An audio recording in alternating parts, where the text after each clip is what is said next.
안녕하세요 여러분. 저는 강릉 쪽에 있는 서경대학교 인적자원학부 경찰행정학과 법학과에서 민법을 강의하고 있는 박기현 교수입니다. 현재 신림동에 소재하고 있는 프라임법학원의 대표도 함께 역임하고 있습니다. 현재는 없어졌지만 사법시험 직렬에서 10여 년 넘게 신림동 소재 학원에서 강의를 하기도 했습니다. 객관식 민법 총칙 영역에서 수강생수 1위를 달성하고 있는 강사이기도 합니다. 일단 민법은 고득점을 하는데 최적합한 과목입니다. 민법이 실제로 좀 어렵다라는 그런 말도 있지만 수업용으로 한정했을 때 민법은 되게 쉽다라는 것이죠. 첫 번째는 민법 총칙은 다른 과목에 비해서 수험적으로 접근했을 때 양은 3분의 1 정도밖에 되지 않는 범위입니다. 가장 적은 시간을 써서 고득점을 할 수가 있다는 것이죠. 두 번째로는 민법 총칙은 민법뿐만 아니라 법학에서의 기본법입니다. 다시 말하면 민법은 형법, 형사소송법을 공부하기 전에 민법을 미리 선행적으로 공부하게 된다면, 예를 들어서 형법을 공부하다 보면 재산죄라는 게 있습니다. 그 재산은 민법의 이론을 기초로 해서 만들어진 거기 때문에 형법에서 가장 어려운 이 재산죄를 극복하는데 아주 쉽게 될 것입니다. 이런 이유로 민법 총칙을 선택하는 것이 아마도 여러분들에게 있어서 고득점과 가장 적은 시간을 쓰는 데 있어서는 합리적이라고 저는 생각합니다. 네, 무척이나 큽니다. 일단은 양에 있어서 현저한 차이가 납니다. 만일에 이것을 계량적으로 굳이 제가 말씀드리자면, 주관식 민법 총칙을 10이라고 한다면 객관식 민법 총칙은 한 1 정도의 범위라고 저는 봅니다.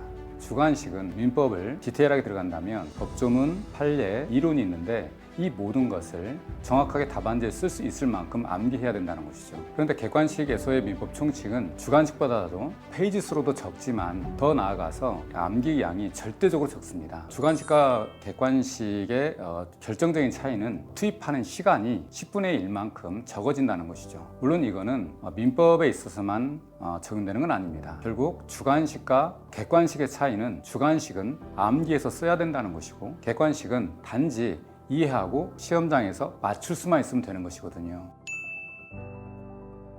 일단 제 강의 특징과 교재의 특징을 말하기 전에 민법이 어느 정도 양이고 어느 정도 깊이인지를 먼저 말씀드리고 싶습니다. 민법은 바다와 같습니다. 다시 말하면 민법은 양으로는 정말 넓고요, 깊이로도 한정 없습니다. 이게 민법이거든요. 다만 수업용으로서의 민법은 그렇지 않습니다. 수업용으로서의 민법은 그 양을 얼마만큼 좁힐 것인가와 나아가서 그 깊이를 어느 정도 수준까지 갈 것인지가 되게 중요하거든요. 일단은 제가 이제 교재를 집필하는 과정에서 철저하게 여러분들 수준에 맞는 시험, 즉 경찰 간부는 6급 상당의 시험이죠. 따라서 6급 상당에 맞는 정도의 양과 그 깊이를 제가 설정할 거고, 그걸 제 교재에 다 담을 겁니다. 이 교재는 여러분들의 수험 생활에서 너무나도 중요한 하나의 여러분들의 무기거든요. 그 교재는 지금 집필 과정에 있고 해서 여러분들에게 제가 자신 있게 여러분들이 교재로서 선택할 아주 좋은 책이 될 거라고 제가 이제 자부하고요. 두 번째로 제 강의는 그 교재 안에 제가 무엇을 강의할지를 다 보여주고자 하는데, 그럼에도 불구하고 법학이라는 것은 실제로 학문이라는 것이죠. 그렇게 쉬운 과목은 아닙니다. 이 법을 얼마나 쉽게 여러분들이 이해할 수 있는지 제가 그것을 이제 설명하는 것, 즉 보다 더 쉬운 강의를 만드는 게 제 강의의 특징이라고 제가 생각합니다. 그리고 더 나아가서 제가 강의를 한 18년 정도를 했거든요.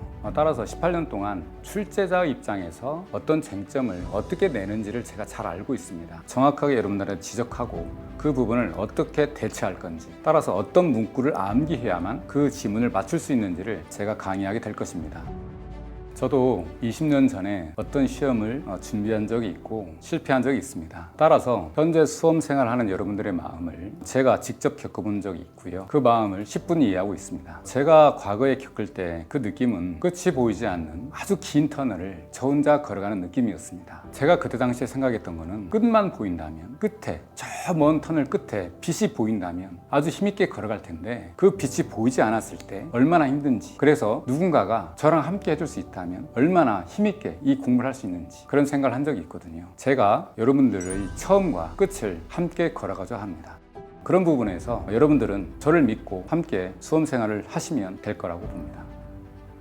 감사합니다.